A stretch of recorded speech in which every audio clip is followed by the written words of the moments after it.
कहानी की शुरुआत होती है एक जेल के बाथरूम से, जहां बोन नाम के एक आदमी को उसके दोस्त ने चेतावनी दी कि ये गैंग उसे मारने के इरादे से वहां आ रही है। ये सुनते ही बोन ने अपने दोस्त से एक तरफ हट जाने को कहा ताकि लड़ाई में उसे चोट ना लगे। फिर वो शांत होकर जेसी और उसके साथियों का इंतजार करने लगा। थोड़ी देर बाद जेसी अपनी गैंग के साथ बाथरूम में आ पहुंचा। उन्होंने पहले ही एक गार्ड को पैसे दे दिए थे ताकि वो सब कुछ देखकर भी अनजान बना रहे। जैसे ही उन सब ने बोन को घेर लिया तो जेसी ने अपने हाथ में पकड़े हुए तेज धार वाले हथियार से उस पर हमला कर दिया, लेकिन बोन ने पल भर में उसका हथियार छीनकर सीधा उसके कंधे में घुसा दिया। ये देखते ही गैंग के बाकी लोग भी बोन पर टूट पड़े, लेकिन बोन ने एक एक करके सबको सिर्फ एक ही वार में धूल चटा दी। इस पूरी जेल में उसका एक ही करीबी दोस्त था जिसने उसे इस अटैक के बारे में पहले ही बता दिया था, और वो था डैनी। लेकिन एक दिन जब दोनों बैठकर आराम से चेस खेल रहे थे, तब जेसी और उसकी गैंग ने डैनी पर हमला कर दिया।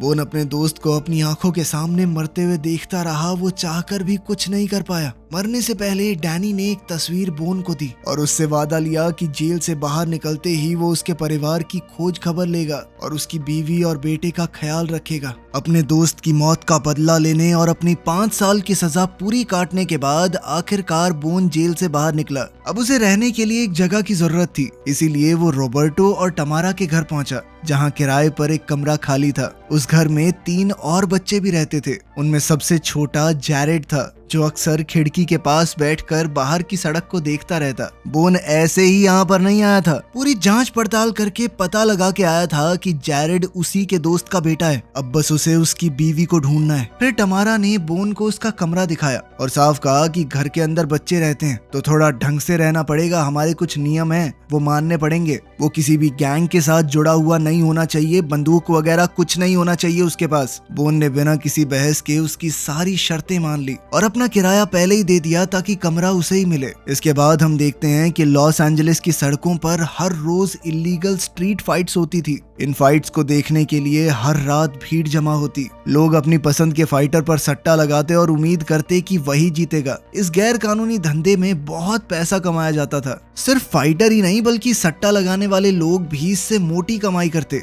इन फाइट्स को ऑर्गेनाइज करने में कुछ एजेंट्स का बड़ा हाथ था, जो नए और ताकतवर फाइटर्स को ढूंढकर रिंग तक लेकर आते थे। और इन एजेंट्स में सबसे बड़ा नाम था जेम्स का। जेम्स का सबसे खतरनाक फाइटर है हैमरमैन। आज उसका सामना काउबॉय नाम के एक फाइटर से होने वाला था। काउबॉय साइज में अपने ओपोनेंट से काफी छोटा था, लेकिन उसकी स्पीड बहुत कमाल की थी। लेकिन सिर्फ रफ्तार के सहारे हैमरमैन जैसे खौफनाक फाइटर को हराना आसान नहीं था। कुछ ही पलों में हैमरमैन ने काउबॉय को बुरी तरह पीटना शुरू कर दिया और वो उसे खत्म करने ही वाला था कि तभी पिन बॉल बीच में आ गया। उसने फाइट रोक दी और हैमरमैन को विनर घोषित कर दिया। फिर उसने शर्त में जीती हुई सारी रकम जेम्स को दे दी, क्योंकि उसका फाइटर मैच हार गया था। खैर, फाइट खत्म होने के बाद पिन बॉल जैसे ही गाड़ी के पास पहुंचा, वो ये देखकर हैरान रह गया कि बोन पहले से उसकी गाड़ी की पिछली सीट पर बैठा उसका इंतजार कर रहा था। बोन ने सीधा कहा कि मैं इस पहलवान से लड़ना चाहता हूँ, क्या करना पड़ेगा? उसने पिन बॉल को ऑफर दिया कि ये फाइट अरेंज करवा दे, जीती हुई कमाई का 40% तेरा। लेकिन पिन बॉल बेचारा पहले ही काफी पैसे हार चुका था, इसीलिए उसने कहा कि हैमरमैन से लड़ने से पहले तुझे नॉर्मल टुच्चे पुच्चे लोगों से लड़ना पड़ेगा। पहले दिखा कि इतने पैसे लगाने लायक है तू। बोन मान गया तो पिन बॉल उसे तुरंत दूसरे एजेंट के पास ले गया और फिर उसके फाइटर को चैलेंज किया ताकि बोन को अपना हुनर दिखाने का मौका मिल सके। फिर जैसे ही फाइट शुरू हुई, बोन ने अपने दुश्मन को ध्यान से देखा और अगले ही पल हवा में उछलकर उसने एक जबरदस्त लात उसके सर पर दे मारी। सिर्फ एक ही वार में उसका ओपोनेंट जमीन पर गिर पड़ा। वो दोबारा खड़ा तक नहीं हो पाया। ये देखकर पिन बॉल शर्त की सारी रकम लेकर वहां से निकल गया। अब उसे यकीन हो गया था कि उसके हाथ एक कमाल का फाइटर लग चुका है। अब रास्ते में पिन बॉल आने वाली फाइट्स की प्लानिंग कर रहा था। जब बोन ने उससे जेम्स के साथ खड़ी उस औरत के बारे में पूछा तो इस पर पिन बॉल ने उसे साफ चेतावनी दी कि वो एंजेला है, उससे दूर रहना। उसने बताया कि एंजेला पहले किसी और की बीवी थी, लेकिन जब जेम्स की गंदी नजर उस पर पड़ी तो उसने साजिश करके उसके पति को जेल में भिजवा दिया। फिर जेल में ही उसके पति को मरवा के उसने एंजेला को हमदर्दी दे के अपनी गर्लफ्रेंड बना लिया। लेकिन उस वक्त एंजेला माँ बनने वाली थी। जेम्स ने उसे मजबूर किया कि वो अपने बच्चे को एडॉप्शन के लिए दे दे। उस हादसे के बाद एंजेला की जिंदगी मानो पूरी तरह बदल गई। अपने बेटे को खोने के दर्द के चक्कर में उसने ड्रग्स का सहारा लेना शुरू कर दिया और धीरे धीरे वो नशे की आदत में डूबती चली गई। बोन समझ गया कि यही उसके दोस्त की बीवी है जिसे वो ढूंढ रहा था और उस तक पहुंचने के लिए उसे जेम्स के करीब जाना पड़ेगा। इसके बाद हम जेम्स को देखते हैं जो अपने कुत्तों के लिए खाना तैयार कर रहा था। तभी टेडी उसके पास बोन की फाइट की रिकॉर्डिंग लेकर आया। वीडियो में बोन ने सिर्फ एक ही लात मारकर अपने ओपोनेंट को गिरा दिया। ये देखकर जेम्स भी हैरान हो गया। उसने तुरंत फैसला किया कि वो पिनबॉल से उसके नए फाइटर के बारे में बात करेगा,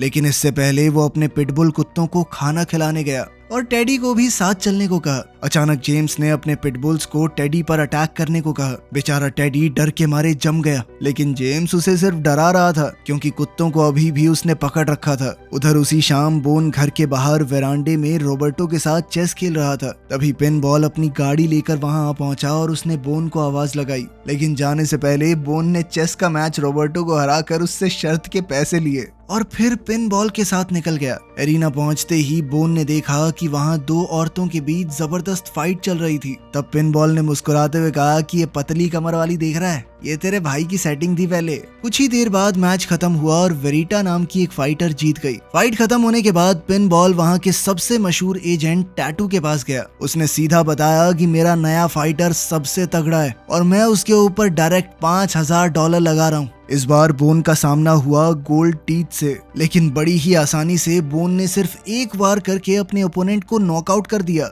इस जबरदस्त मुकाबले के बाद अंडरग्राउंड फाइटिंग की दुनिया में बोन की पहचान वन हिट फाइटर के नाम से होने लगी। लेकिन जब पिनबॉल अपनी जीती हुई रकम लेने गया तब टैटू ने एक नई शर्त रखी। उसने कहा कि अगर बोन वाकई में इतना ताकतवर है तो इसके साथ 2 बंदों को लड़ाना चाहिए ना, और अगर वो जीत गया तो शर्त की रकम भी दुगनी मिलेगी। बोन ने बिना कुछ कहे ये चैलेंज भी मान लिया। फाइट शुरू हुई और उसने एक फाइटर को सिर्फ एक लात मार के बेहोश कर दिया और कुछ ही पलों में दूसरे वाले की भी सिट्टी बिट्टी गुल कर दी। इतना ही नहीं, भाई ने मजाक मजाक में हाथ तक तोड़ दिया। ये सब देखकर टैटू को अपनी आंखों पर यकीन ही नहीं हो रहा था, लेकिन उसने फिर से शर्त की रकम दुगनी कर दी और इस बार कहा कि एक साथ 3 फाइटर लड़ेंगे। लेकिन उन तीनों का भी वही हाल हुआ जो उनसे पहले वालों का हुआ था। कुछ ही सेकंडों में बोन ने सबको हरा दिया। इतनी बुरी हार के बाद टैटू गुस्से से आग बबूला हो गया। 2 बार शर्त बढ़ाने के बाद अब उसे $20,000 देने थे और वो देने से उसने साफ मना कर दिया। पैसे अपनी पैंट में रखते हुए उसने बोन से कहा कि हिम्मत है तो आके ले ले। बस फिर क्या था, बोन सीधा उसकी तरफ बढ़ने लगा। टैटू के कई गुंडे उसे बचाने के लिए आए, लेकिन बोन ने एक एक करके सबको धूल चटा दी। आखिर में उसने टैटू को भी जोर से मुक्का मारा और उसकी पैंट फाड़ कर पैसे निकाल लिए। अब ये देखकर वेरिटा बोन से काफी ज्यादा इंप्रेस हो गई। जाते जाते उसने अपना नंबर भी बोन को दे दिया। उधर जैसे ही बोन और पिनबॉल गाड़ी में बैठे, पिनबॉल उसकी तारीफ करता नहीं थक रहा था। उसका कहना था कि भाई मैंने तो अपनी जिंदगी में ऐसी फाइट कभी नहीं देखी, इतने सारे लोगों को तूने अकेले पीट दिया। तभी टैटू मशीन गन लेकर वहां आ गया और दोनों पर अंधाधुंध फायरिंग कर दी। ये देखते ही पिनबॉल ने तुरंत गाड़ी भगाई और खुशकिस्मती से दोनों बिना किसी चोट के बच निकले थे। उस दिन के बाद से बोन और पिनबॉल की जोड़ी स्ट्रीट फाइट्स में खूब पैसा कमाने लगी। रिंग के बाहर बोन अपना ज्यादातर वक्त अपनी मार्शल आर्ट्स की प्रैक्टिस में ही बिताता, लेकिन उसका ध्यान अभी भी अपने टारगेट पर था। खैर, स्ट्रीट फाइट्स के अंदर उसका अलग फाइटिंग स्टाइल देखकर हर कोई हैरान रह जाता। धीरे धीरे उसका नाम पूरी अंडरग्राउंड फाइटिंग दुनिया में फैलने लगा। लोग उसे एक ऐसे फाइटर के तौर पर जानने लगे जिसे हराना बिल्कुल नामुमकिन था।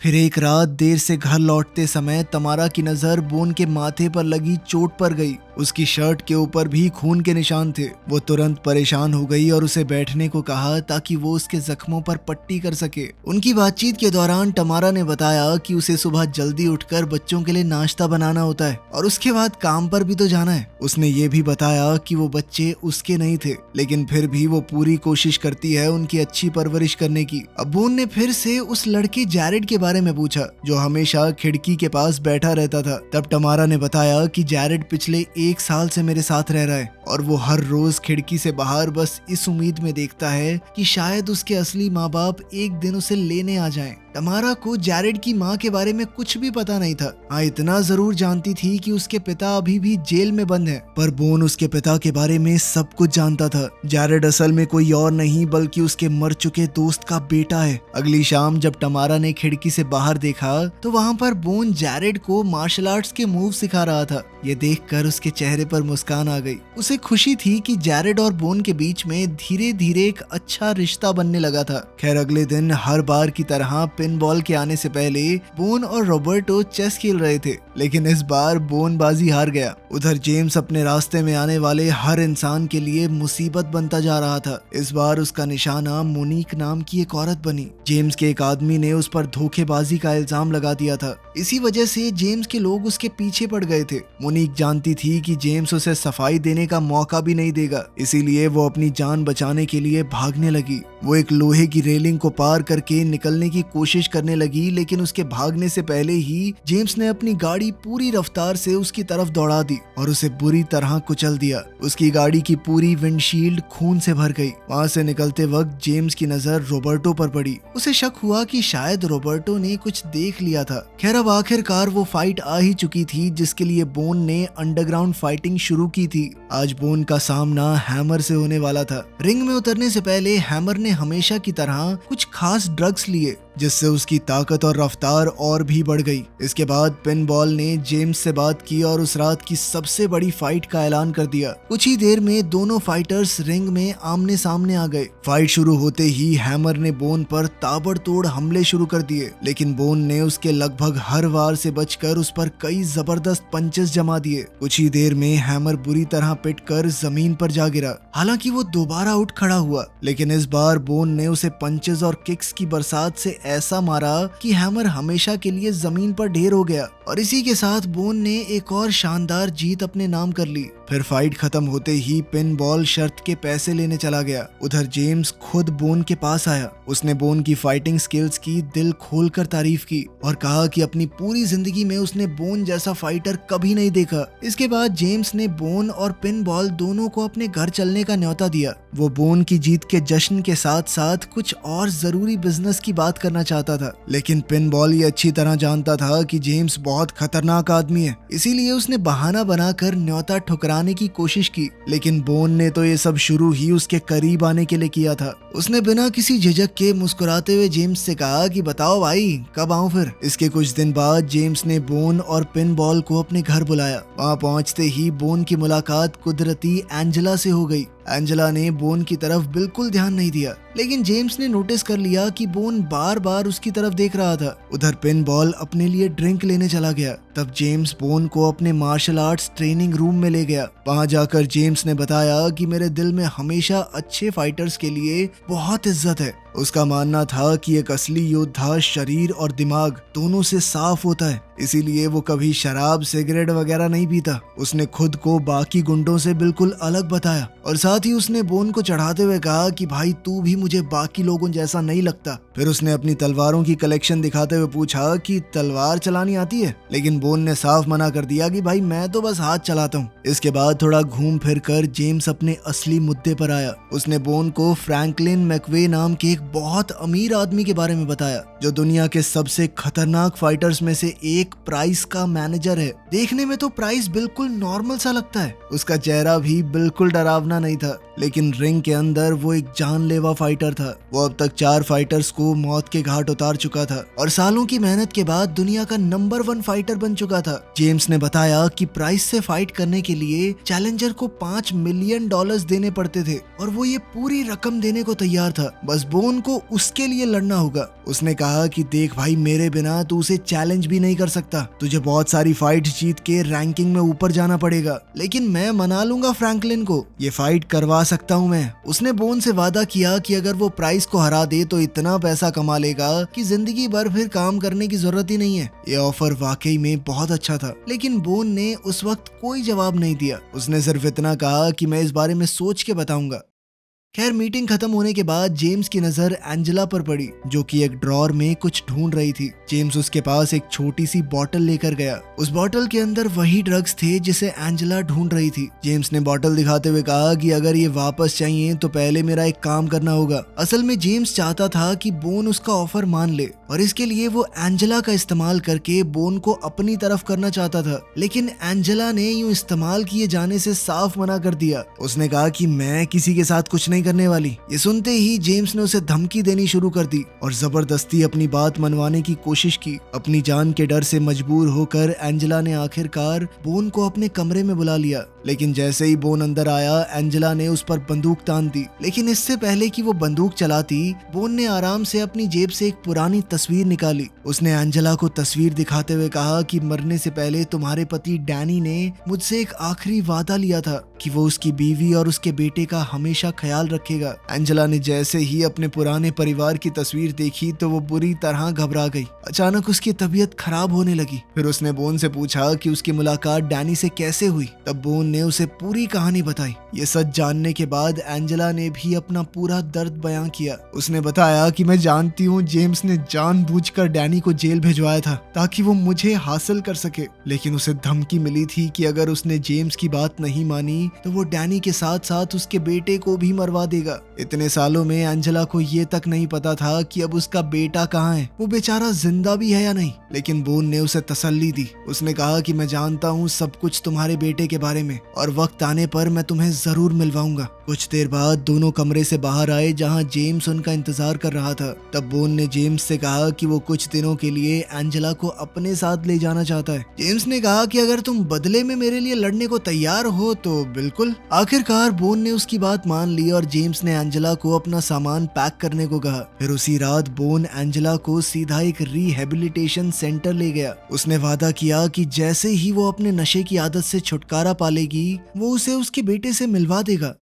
अब अगली सुबह जेम्स $5 मिलियन लेकर फ्रैंकलिन के बंगले में पहुंचा ताकि बोन का मुकाबला दुनिया के सबसे खतरनाक फाइटर प्राइस से तय करवा सके। काफी देर बातचीत होने के बाद फ्रैंकलिन ने आखिरकार इस फाइट के लिए हाँ कर दी, लेकिन साथ ही उसने जेम्स को चेतावनी भी दी कि अगर तेरा फाइटर बढ़िया नहीं लड़ा या फिर किसी भी वजह से मैच कैंसिल हुआ तो मैं तुझे वापस उसी गरीबी में भेज दूंगा जहां से तू आया है। फ्रैंकलिन ने कहा कि 3 दिन बाद मेरे कुछ खास मेहमान मेरे घर पर आएंगे, तब तक बोन को इस फाइट के लिए पूरी तरह तैयार रहना होगा। खैर उस रात जब बोन घर लौटा तो उसके होश उड़ गए। घर के बाहर पुलिस खड़ी थी और रोबर्टो की लाश जमीन पर पड़ी थी। वहीं पुलिस क्राइम सीन की जांच कर रही थी। ये देखते ही बोन सीधा टमारा के कमरे की तरफ भागा ताकि उसका हालचाल जान सके। टमारा ने रोते हुए कहा कि रोबर्टो के ऊपर उस आदमी ने 2 पिटबुल छोड़ दिए। अपनी आखिरी सांसों तक वो उन हैवान कुत्तों का शिकार बनता रहा और उन्होंने उसके शरीर को बुरी तरह नोच डाला। तब बोन ने टमारा को संभालने की कोशिश की। उस रात दोनों एक ही कमरे में रुक गए ताकि टमारा को अकेलापन न महसूस हो। फिर अगली सुबह जब वो उठे तो जैरेड को साथ लिए हुए सामने जेम्स बैठा था। उसे देखते ही टमारा घबरा गई और जैरेड को लेकर वहां से बाहर चली गई। जेम्स ने खुश होकर बताया कि मैंने तुम्हारी फाइट फिक्स कर दी है, लेकिन बोन ने साफ मना कर दिया। उसने जेम्स से कहा कि मैंने बस इतना कहा था कि मैं सोचूंगा, हाँ तो मैंने कभी भरी नहीं और अब तो मैंने फैसला कर लिया है कि मैं फाइट नहीं लड़ने वाला। ये सुनते ही जेम्स ने गुस्से में अपनी तलवार निकालने की कोशिश की, लेकिन बोन ने पल भर में उस पर हमला करके उसकी तलवार दूर फेंक दी। अब अपने आप को फाइट हारती हुई देखकर जेम्स ने तुरंत टमारा को पकड़ लिया और उसके सर पर बंदूक तान दी, लेकिन वो अच्छी तरह जानता था कि अगर उसने गोली चला दी तो बोन उसे जिंदा नहीं छोड़ेगा। इसी डर से वो वहां से बिना किसी को नुकसान पहुंचाए चला गया। जेम्स के जाते ही बोन ने टमारा को कुछ पैसे दिए और उससे कहा कि बच्चों को लेकर तुरंत किसी होटल में चली जाए, बस कुछ दिन की बात है, सब सही हो जाएगा। फिर जेम्स ने अपनी कार में बैठते ही टेडी को हुक्म दिया कि अगले 15 मिनट के अंदर अपनी पूरी किलर टीम को तैयार कर ले। उधर हैमर ने पिन बॉल को ढूंढ निकाला और बोन का पता जानने के लिए उस पर हमला कर दिया, लेकिन अच्छी खासी पिटाई के बाद भी पिन बॉल ने एक लफ्ज नहीं बोला। तभी अचानक बोन वहां आ पहुंचा। उसने एक गुंडे की बंदूक छीन ली और जल्द ही पूरी गैंग को खत्म कर दिया। इसके बाद उसने पिन बॉल को आराम से खड़ा किया। वहीं दूसरी तरफ टेडी एंजेला की तलाश में एक रिहैब क्लिनिक पहुंचा। वहां एक औरत ने बताया कि हाँ, मुझे पता है एंजेला कहाँ पर है। जैसे ही टेडी और उसके आदमी बताए गए कमरे तक पहुंचे, तभी कंबल के नीचे छुपा हुआ पिन बॉल अचानक 2 पिस्टल लेकर बाहर निकला। उसी वक्त बोन भी वहां पर आ गया और दोनों ने मिलकर देखते ही देखते टेडी के सारे आदमी खत्म कर दिए। फिर कुछ देर बाद जेम्स ने अपने लोगों को फोन करके एंजेला के बारे में पूछा कि लड़की मिली या नहीं, लेकिन फोन बोन ने उठाया और सीधा कह दिया कि तुझे तो मैं जिंदा नहीं छोड़ूंगा बे, आ रहा हूं तेरे पीछे। आज वैसे भी फाइट का दिन था, तो जेम्स ने चालाकी लगाते हुए अपनी लोकेशन भेज दी कि आजा यहाँ पे, लड़ लियो मुझसे।